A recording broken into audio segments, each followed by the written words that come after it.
Hello students, good morning. मैं जितेंद्र सिंह आज आपको कक्षा 8वीं हिंदी दूसरी इकाई का दूसरा पाठ बच्चों, जिसका नाम है दो लघु कथाएं, पढ़ाएंगे बच्चों, जिसके लेखक का नाम है हरि जोशी।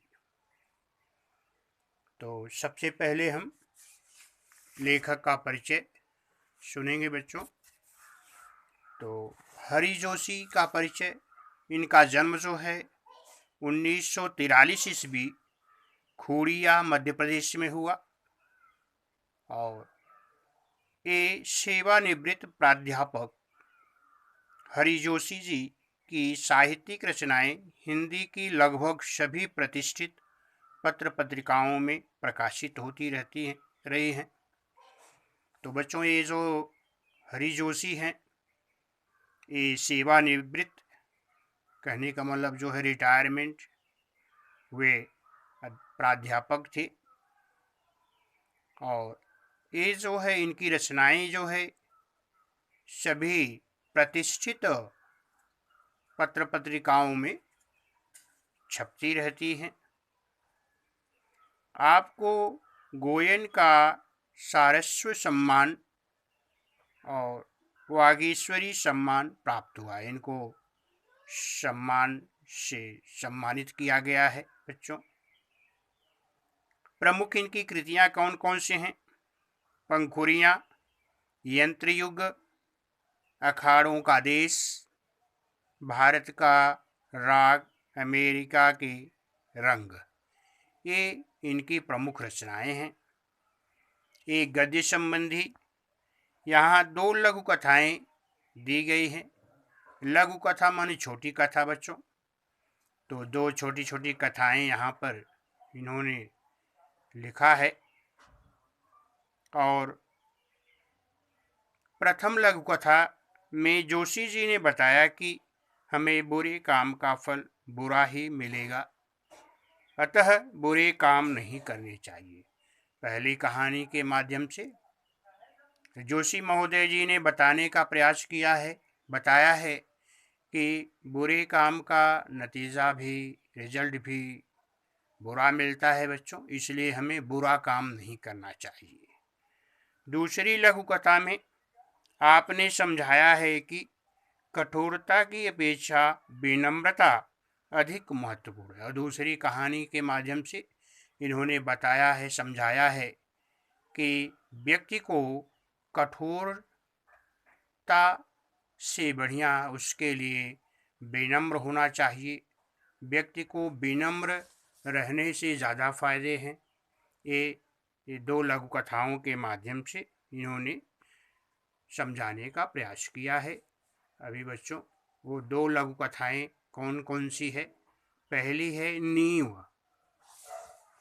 पहली लघु कथा नींव।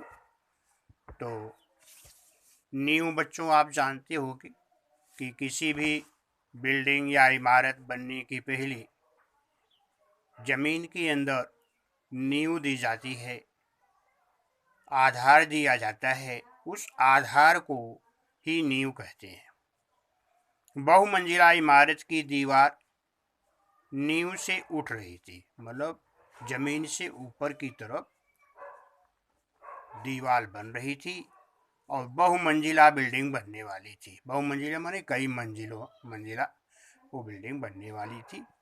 ठेकेदार नया था। जो ठेकेदार था, बिल्डिंग बनाने वाला बच्चों, वह नया व्यक्ति था, नया था। भयभीत सा, वह भयभीत माने डरा हुआ था। वह एक तगारी सीमेंट और 5 तगारी रेत के मसाले से ईंटों की जुड़ाई करवा रहा था। तो बच्चों, तगारी क्या होती है? एक बड़ा सा घमेला होता है जिससे रेत या सीमेंट को मापते हैं लोग और उसको सीमेंट या रेत को उठाने में, रखने में काम आता है। तो वह जो बिल्डिंग बनाने वाला व्यक्ति था, ठेकेदार था, वो नया था, इसलिए उसने डर डर के वो एक तगारी सीमेंट लेता था और 5 तगारी जो है 5 घमेला जो है रेती लेता था। इस तरह से मिक्स बना करके उससे जो है ईंट की जुड़ाई कर रहा था। अगले दिन एक अधिकारी महोदय आए चेकिंग करने के लिए। अधिकारी आए, उन्होंने काम के प्रति घोर असंतोष व्यक्त किया। उन्होंने जो काम हो रहा था बच्चों उसके प्रति असंतोष का मतलब होता है नाराजगी। उन्होंने जाहिर किया कि आपका काम ठीक नहीं है, उस काम से संतुष्ट नहीं है। अधिकारी ने ऐसा महसूस करवाया और नाराजगी व्यक्त किया, और उससे क्या होता है कि उसकी नाराजगी से महोदय बोले ऐसा काम करना हो तो कहीं और जाइए। उन्होंने उस ठेकेदार को बोला कि अगर इस तरह से आपको काम करना है तो कहीं और काम कीजिए, यहाँ काम आपको करने की ज़रूरत नहीं है। अगले दिन सशंकित माने भयभीत हुआ। नए ठेकेदार ने 1 तगारी सीमेंट और 3 सगारी रेत के मसालों से ईंटों की जुड़ाई की।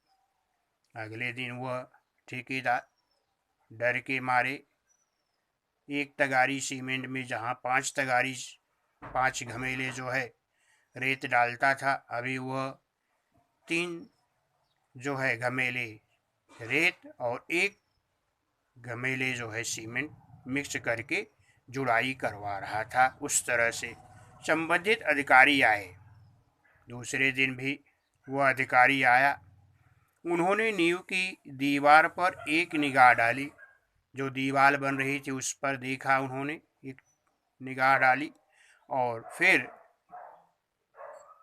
उसने अंतिम चेतावनी दी। ठेकेदार को अंतिम चेतावनी दी कि यदि कल तक काम में पर्याप्त सुधार नहीं हो गया तो काम बंद करवा दिया जाएगा। उसने चेतावनी दिया कि आपका काम में सुधार अगर कल तक नहीं हुआ तो आपका काम बंद हो जाएगा, बंद करवा दिया जाएगा। तो आगे देखिए बच्चों। अगले दिन जब नए ठेकेदार की समझ में बात नहीं आई, वह अधिकारी क्या करना चाहता है उस नए ठेकेदार को समझ में नहीं आ रही थी, तो उसने एक अनुभवी ठेकेदार से इस समस्या पर उसकी सलाह चाही। तो उसने एक अनुभवी पुराना ठेकेदार था जिससे उन्होंने सलाह ली कि बात क्या है। अधिकारी इस तरह से आता है और ऐसे बोलता है। अनुभवी ठेकेदार ने बताया कि ये महोदय रिश्वत चाहते हैं। रिश्वत माने घूसखोरी। तो दूसरा ठेकेदार उस नए ठेकेदार को बताता है, समझाता है कि जो अधिकारी महोदय आ रहे हैं वो अधिकारी महोदय को काम से कुछ मतलब नहीं है, उनको पैसा चाहिए, घूसखोरी चाहिए, और इसीलिए काम में कभी कमी बता रहे हैं। उनका काम में कमी बताने का मतलब ही है कि उनको पैसे चाहिए, घूसखोरी चाहिए। नया ठेकेदार ईमानदार था। जो नया ठेकेदार था वो ईमानदार था। वह रिश्वत देने लेने के अपराध को अपराध समझता था। वो नया ठेकेदार समझता था कि रिश्वत घूसखोरी न तो देना चाहिए न तो लेना चाहिए, देना और लेना दोनों अपराध है। इसलिए वह ईमानदार होते हुए इस बात में विश्वास नहीं रखता था कि किसी काम को करने के लिए किसी को घूसखोरी दी जाए, और उसने भ्रष्ट अधिकारी को पाठ पढ़ाने का निश्चय कर लिया। इसलिए उसने जो भ्रष्ट अधिकारी आ रहा था बार बार, उसको सीख देने का प्रयास करने का निश्चय कर लिया कि उसको हम सीख देंगे, सबक देंगे। अगले दिन अधिकारी महोदय निरीक्षण करने आए। निरीक्षण माने देखभाल करने। अगले दिन फिर आते हैं निगरानी करने के लिए महोदय। तो ठेकेदार ने उन्हें रुपयों से भरा लिफाफा पकड़ा दिया। एक लिफाफे में रुपया भरा था। ठेकेदार ने उसको उस अधिकारी को पकड़ाया। अधिकारी प्रसन्न होकर जैसे ही जाने लगे वैसे ही एकाएक वहां उच्च अधिकारी आ गए। वह अधिकारी जैसे ही खुश होकर के पैसों से भरा हुआ लिफाफा लिए आगे बढ़ रहा था, तभी एक उच्च अधिकारी, उससे बड़ा अधिकारी आ गया और अधिकारी महोदय रिश्वत लेते हाथे रंगे हाथों पकड़े गए। रंगे हाथों पकड़ने का मतलब होता है बच्चों कि अपराध करते हुए प्रत्यक्ष रूप से पकड़ना। तो प्रत्यक्ष रूप से वो घूस लेते हुए, पैसा लेते हुए पकड़े गए और वस्तुतः रात में ही ईमानदार ठेकेदार ने अधिकारी महोदय के खिलाफ उच्च अधिकारी के पास शिकायत कर दी। और यह क्यों हुआ? क्योंकि रात में ही वह ठेकेदार, ईमानदार ठेकेदार ने उच्च अधिकारी के पास उस अधिकारी के खिलाफ सूचना पहुंचा दी थी। और उच्च अधिकारी ईमानदार थे। जिस उच्च अधिकारी जो था वह ईमानदार था, इसलिए उन्होंने कहा कुछ एक भ्रष्ट अधिकारियों के कारण ही पूरा प्रशासन बदनाम होता है।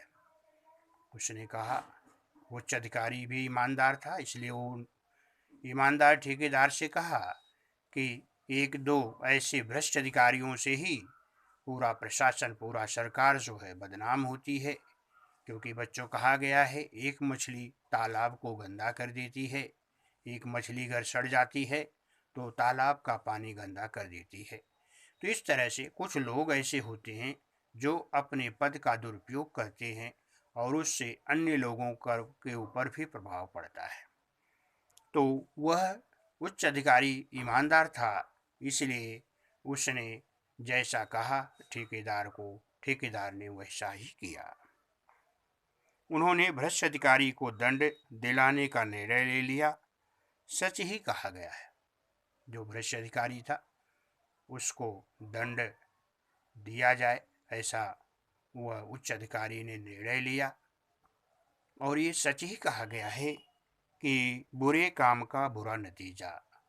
कि बच्चों, कोई काम अगर गलत करता है तो उसका नतीजा, रिजल्ट भी गलत आता है, परिणाम भी गलत होता है।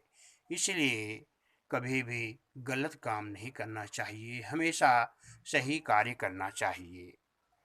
ठेकेदार और उच्च अधिकारी की ईमानदारी का समाचार चारों ओर फैल गया और वह ठेकेदार जो ईमानदार था और वो उच्च अधिकारी भी जो ईमानदार थे, दोनों की चर्चाएं हर जगह होने लगी और उनका सार्वजनिक समारोह में सम्मान किया गया। और हुआ क्या, इन दोनों का एक सार्वजनिक समारोह में सम्मान किया गया। और इससे, इस पाठ से, इस कहानी से लेखक महोदय ने ये बताने का प्रयास किया है कि कभी भी अपने पद का दुरुपयोग नहीं करना चाहिए और हमेशा ईमानदार रहना चाहिए। बेईमानी का रास्ता नहीं अपनाना चाहिए, क्योंकि बेईमानी करने वाले का नतीजा भी, रिजल्ट भी खराब ही आता है। तो एक कहानी यहाँ पर समाप्त होती है बच्चों। अगली कहानी है जीव का वर्चस्व। जीव का वर्चस्व का होता है मतलब कि जीव का अपना स्थान क्या है। पंक्तिबद्ध और एकजुट रहने के कारण दांत बहुत दुस्साहसी हो गए थे। दुस्साहसी मतलब होता है कि गलत साहस धारण करना, घमंड करना, गर्व करना। तो इस पाठ में लेखक महोदय ने बताया है कि दांत जो है, मुंह में जो दांत होते हैं वो लाइनबद्ध होते हैं, पंक्तिबद्ध होते हैं, एकजुट रहते हैं, इसलिए उनको अपने ऊपर अहंकार हो गया और एक दिन वे गर्व से चूर होकर के जिह्वा से बोल, जिह्वा माने जीभ, एक दिन दांतों ने जीभ से कहा, हम 32 घनिष्ठ मित्र हैं। दांत 32 होते हैं बच्चों। तो 32 दांत मुंह में होते हैं और वो दांत लोग एकजुट होकर के जीभ से बोलते हैं कि हम लोग 32 लोग हैं और एकजुट हैं और एक दूसरे के घनिष्ठ मित्र हैं। घनिष्ठ माने एकदम जो है धन या खास खास मित्र है। एक से एक मजबूत और एक दूसरे से मजबूत भी हैं। तू ठहरी अकेली, चाहे तो तुझे बाहर ही न निकलने दे। जीव को दांतों ने बोला कि तुम अकेली हो और हम 32 लोग हैं, हम 32 मजबूत हैं और तुम हो अकेली, और अगर हम 32 लोग चाह लेंगे तो तुम्हें बाहर नहीं मुंह से बाहर नहीं निकलने देंगे। क्योंकि बच्चों, जीभ जो है बीच में होती है, दांत जो है चारों तरफ होते हैं, तो ये दांतों के घेरे में जीभ रहती है, इसलिए दांतों ने ऐसा कहा। तो वह हंसकर बोली, लेकिन जीभ को अपने ऊपर गर्व नहीं है। जीभ विनम्र होती है, तो विनम्र होते हुए हंस करके बोली कि ऊपर से एकदम सफ़ेद और स्वच्छ हो, पर मन में बड़े कपटी हो। तो जीभ ने कहा हंस करके कि तुम दांत लोग बाहर से तो सफ़ेद दिखते हो और बाहर से तो स्वच्छ साफ सुथरे दिखते हो, लेकिन अंदर से मन से मैले कुचैले हो, कपटी हो, कपट है, आपके अंदर छल है। तो ऊपर से स्वच्छ और अंदर से काले घोषित करने वाली जीभ ने कहा कि तुम लोग ऊपर से ही स्वच्छ हो, साफ सुथरे हो, लेकिन अंदर से काले हो, दिल के काले हो। यह घोषित करते हुए वाचलता मान चालाकी, ये छोड़ दो, अपनी औकात में रह। जीभ ने कहा कि अपनी औकात में रहो, अपनी हद में रहो, हम तुझे चबा सकते हैं। जब जीभ ने ऐसा कहा कि तुम लोग ऊपर से स्वच्छ हो, अंदर से काले हो, मन के काले हो, तो दांतों ने बोला कि वाचलता माने चतुराई, जो बोलने की तुम्हारी चतुराई है उसको छोड़ दो, अपनी औकात में रहो। जीभ को बोले कि औकात में रहो, अपनी हद में रहो, नहीं तो हम लोग चबा सकते हैं, तुम्हें काट सकते हैं। यह मत भूल कि तू हमारी कृपा की ही राज कर रही है। और वो दांत लोग बोले कि तुमको ये भूलना नहीं चाहिए कि हमारी कृपा से ही तुम रह रही हो, क्योंकि तुम्हारे ऊपर हम 32 दांतों की कृपा है। और दांतों ने किटकिटाकर कहा, किटकिटाकर का मतलब गुस्से में आकर के दांतों ने एक दूसरे को ऊपर किटकिटाना, चबाना जिसको कहते हैं, किटकिटाने का मतलब होता है कि क्रोध में दांत को पीसते हैं, तो दांत को पीसना, तो किटकिटाते हुए दांतों ने कहा कि जीव ने नम्रता बनाई रखी, लेकिन जीव जो है नम्रता बनाई रखी, जीव जो है विनम्र थी, किंतु उत्तर दिया, दूसरों को चबा जाने की ललक रखने वाले बहुत जल्दी टूटते भी हैं। जीव ने विनम्रता पूर्वक कहा कि जो लोग दूसरों को चबाने की ललक लालसा रखते हैं, इच्छा रखते हैं, वो जल्दी टूट भी जाते हैं। तुम लोग अवसरवादी हो। दांतों को जीव ने कहा कि तुम दांत लोग अवसरवादी हो, अवसर देख के काम करते हो। मनुष्य का साथ तभी तक देते हो जब तक वह जवान रहता है। मनुष्य का साथ कब तक देते हो? जब तक मनुष्य जवान रहता है तभी तक उसका साथ देते हो। इसलिए तुम लोग कैसे हो? अवसरवादी हो। जब तक वह जवान रहता है, वृद्धावस्था में उसे सहाय छोड़कर चल देते हो। जीव ने कहा कि जब मनुष्य वृद्ध हो जाता है, बूढ़ा हो जाता है और उसको दांतों की ज़रूरत होती है, ऐसे समय में तुम उसका साथ छोड़ करके चले जाते हो, छोड़ देते हो, इसलिए तुम लोग अवसरवादी हो। शक्तिशाली दांत भी आखिर अपनी हार क्यों मानने लगे? बोले, हमारी जड़ें बहुत गहरी हैं, हमारे कड़े और नुकीलेपन के कारण बड़े बड़े हमसे थर्राते हैं। थर्राते माने कांपते हैं। दांत भी अपने को शक्तिशाली समझते हैं, इसलिए वो हार नहीं मान रहे हैं। वो कहते हैं कि हमारी जो जड़ें हैं बहुत नीचे तक रहती हैं और हम लोग नुकीले कड़े होते हैं, नुकीले होते हैं और इससे हमसे लोग डरते हैं। जिह्वा ने विवेकपूर्ण उत्तर दिया। विवेक माने सोच करके, सोच समझ करके। जिह्वा माने जीभ ने उत्तर दिया, तुम्हारे नुकीले या कड़ेपन का कार्यक्षेत्र मुंह के भीतर तक सीमित है। तुम्हारा नुकीला होना, कड़कपन होना ये केवल मुंह के अंदर ही रहता है।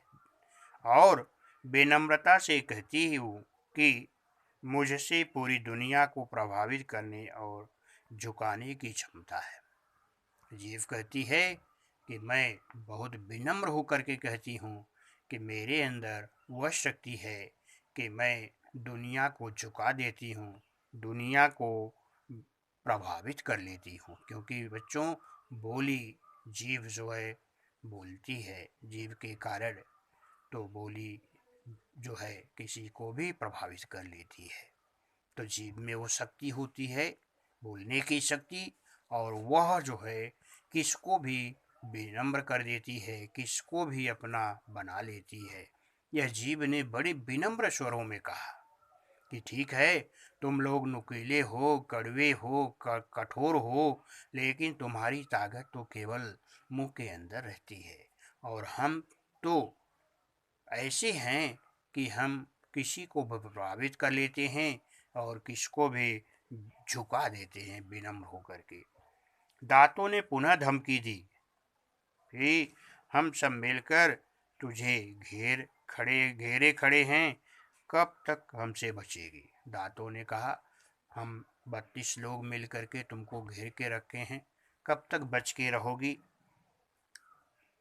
जीभ ने दांतों के घमंड को चूर करते हुए चेतावनी दी। जीभ ने दांतों के घमंड को, गर्व को चूर करते हुए चेतावनी दी, सूचना दी, सचेत किया कि डॉक्टर को बुलाऊं, कि हम डॉक्टर को बुला दूं और दंत चिकित्सक एक एक करके बाहर कर देगा। और दंत चिकित्सक आएगा और तुमको एक एक करके बाहर निकाल देगा। मुझे तो छुएगा भी नहीं और तुम सब बाहर दिखाई दो। जीभ ने कहा कि अगर मैं बोल दूंगी तो डॉक्टर साहब आएंगे और दांत का डॉक्टर आकर के तुम सबको एक एक करके निकाल करके बाहर रख देगा और मुझे तो छुएगा भी नहीं। घमंडी दांत अब निरुत्तर थे। निरुत्तर माने कोई उत्तर न होना। अभी घमंडी दांत जो घमंड कर रहे थे, अपने ऊपर गर्व कर रहे थे, उनके पास कोई उत्तर नहीं था। उन्हें कविता की यह पंक्ति याद आ गई, ये कविता की पंक्ति याद आ गई कि किसी को पसंद नहीं शक्ति बयान में, तभी तो दी नहीं हड्डी जबान में। तो ये कविता दांतों को याद आ गई कि किसी को शक्ति पसंद नहीं, कठोरता पसंद नहीं है, तभी तो दी नहीं हड्डी जबान में। इसीलिए जीभ में कोई हड्डी नहीं है। क्योंकि दांत को ये कविता याद हुई कि किसी को कठोरता पसंद नहीं होती है, इसी कारण दांत जीभ में कोई हड्डी नहीं होती है। घमंडी दांतों ने आखिर जीभ का लोहा मान लिया। जो लोहा मानने का मतलब होता है कि यहाँ पर जीभ जो है अपने आप को क्या करती है, जीभ की इस बात को सुन करके सब लोग, दांत लोग जो है, दांतों के जो ग्रुप था, समूह था, वो हार मान गए और ये मान गए कि जीभ ही जीत गई। तो इस तरह से इस पाठ से में लेखक महोदय ने ये बताने का प्रयास किया है कि विनम्रता में वो ताकत होती है कि जो कि बड़े से बड़े व्यक्ति को जो है अपना बना लेती है, अपनी ओर आकर्षित कर लेती है।